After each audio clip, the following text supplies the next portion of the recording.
বিশ্বকর্মা পুজোর দিন ব্রাহ্মণ পুজো দেবার পর তোড়জোড় করে লেগে গেলাম চাল প্রসাদ মাখতে। চাল প্রসাদ খেতে আমার ভীষণ ভালো লাগে। আর এখানে তো বহু রকমের ফল মিষ্টি তোমরা দেখতেই পাচ্ছ। এখানে আমাদের ঠাকুরের মুখটা কিন্তু ভীষণ সুন্দর হয়েছে এবারের। আর আমার পাপারাও কিন্তু খুব সুন্দর সাজুগুজু করেছে আজকে। তবে চাল প্রসাদটা মেখে নিই আর একে একে সবাইকে প্রসাদটা দিয়ে দিই। চলো, তোমরা কারা কারা আমার মতন চাল প্রসাদ খেতে ভীষণ ভালোবাসো জানিও কমেন্ট করে। চাল প্রসাদ মাখার পর এটা মাথায় এলো, ডাক্তার তো আমাকে মিষ্টি খেতেই বারণ করেছে, তাই আমি আমার জন্য ফল নিয়ে এগিয়ে চলে এলাম।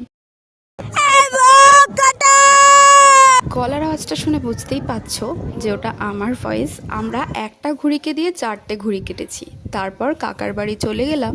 পুজো উপলক্ষে তাদের বাড়িতে আমাদের নিমন্ত্রণ ছিল আর রীতিমতন মাটন নিয়ে বসে গেছি, দেখতেই পাচ্ছ।